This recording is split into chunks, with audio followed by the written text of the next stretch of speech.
power. Maximum earth-shaking power. Modified 4x4 trucks.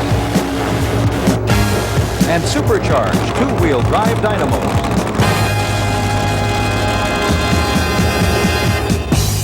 Multiple supercharged high-performance engines, up to 10,000 horsepower, fighting the drag of the big sled. Don't think for a minute. They're taking it easy. These guys are...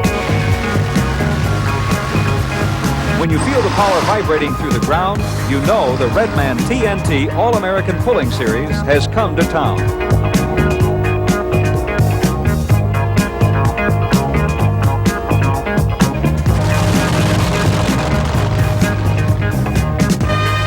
It all began as a dare. Today, the challenge remains the same. TNT drivers travel thousands of miles each year to see who will be able to make that last 50 feet.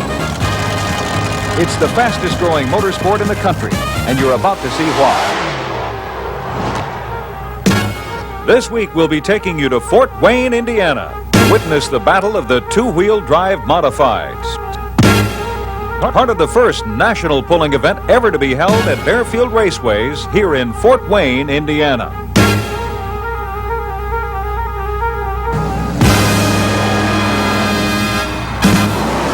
We'll be right back with our first pulling event.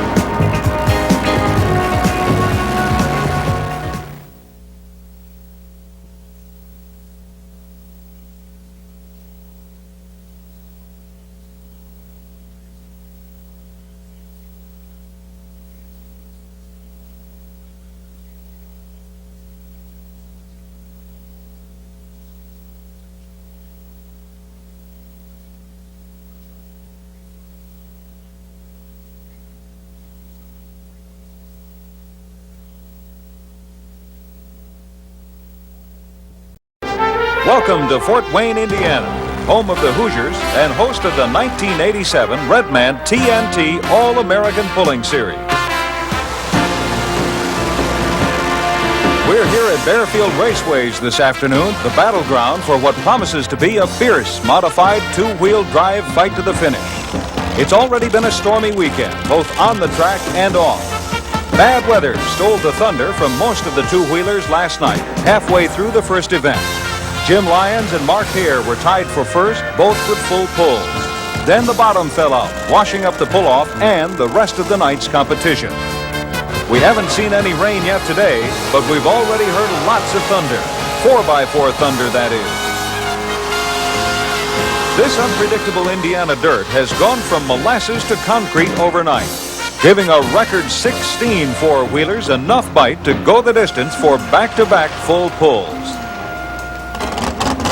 Jerry Weaver and his Nationwide Chevrolet finally came out on top in the pull-off, with Greg Cook's Wild Blue second and young Scott Smith in the Three Bears close behind for third. It's not yet certain if this track can weather another round of competition, or if it will turn back into a churned-up mud bog full of Grandma's molasses. But one thing is for certain, there's another storm brewing, and this time the threat is not from the dark clouds above. The two-wheelers are rumbling down the track once again, and we're witnessing gale-force warfare as these guys go head-to-head to recapture the thunder they lost last night. Wayne Roush and his yellow Model T have already ridden into town from Dublin, Ohio, to set the mark to beat today at 273 feet. We join the action now as Roger Simon rolls up to the line in Simon Says out of Farley, Iowa.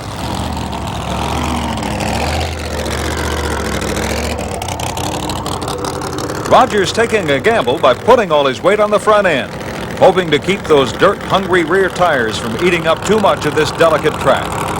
It'll be a balancing act all the way, but Roger could have just the ticket for a full pull. Let's see if his gamble pays off.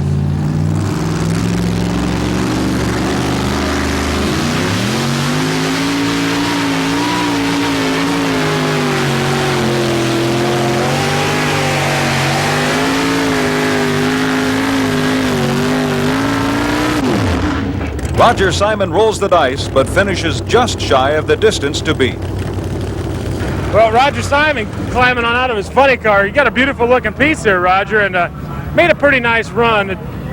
Right close to the lead. I believe you're holding on to second right now. Seemed like the the car lifted a little bit and then settled down. You lost a little traction, but still wasn't too bad. Yeah, I think I could have did a little better. I had to ride the left brake quite hard, and we didn't quite have the car weighted right. So last night wasn't too good a test because the track was different. And, we feel we did real great, you know, for a funny car. Now the engine combination, the wheelbase combination, notice how close the front and rear wheels are to each other. Last night the track was slippery, they had some problems with it. That combination worked perfect for this young man right here. Normally the short wheelbase combination works real good down in South Texas, Southern Oklahoma, down in Florida on the sandy type track. Last night it worked awfully well for this young man right here. Out of Slidell, Illinois, it's a 38 Ford, 426 Chrysler Hemi engine. Just a great young doing the driving.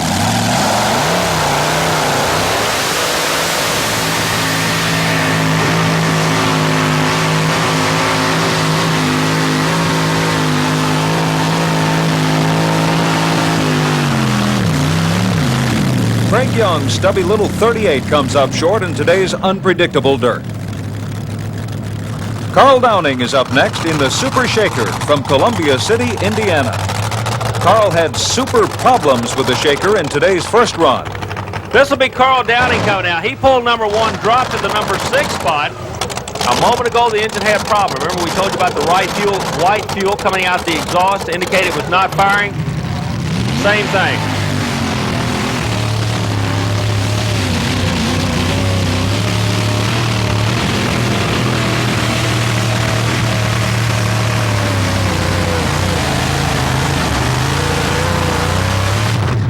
Carl Downing still not able to shake his problems today with a Super Shaker. Well, the Super Shaker just couldn't quite get it together right here yet. It's not like fuel problems. Yeah, that's right. This is my second time out this year. Brand new truck, new motor. We're just trying to get things sorted out. You think it's just a problem with the injection system right now? Yeah, it's just a matter of getting the right nozzles and the right jets in it, get it ironed out. It just takes a while to do it. Okay, good luck to you. Thank you. The Super Shaker is followed by another Super Chevy, none other than the Super Rat from Maiden, North Carolina. Right now out of the Tar Heel state of North Carolina, the Super Rat backing up. Lloyd Houser doing the driving. Houser runs a big block Chevrolet, alcohol burning, 512 cubic inch alcohol burning Chevrolet.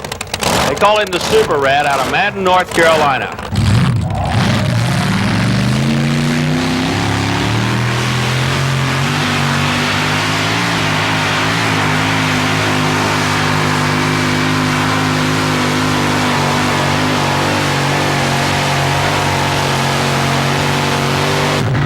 The Super Rat scampers out of the hole, but can't fight hard enough to take a chunk out of the lead.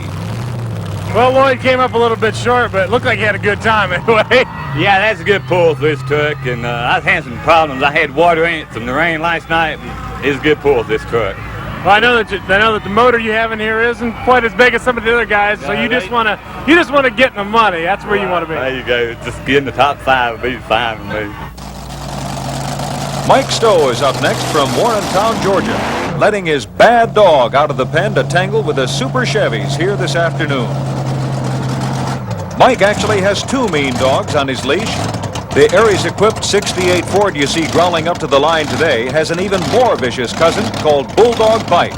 Mike runs in the modified tractor class. Better watch out because both of them can eat you alive. A Bad Dog Bite, Ford, out of Warrington, Georgia. Mike Stowe doing the driving, the Stowe family pulling team.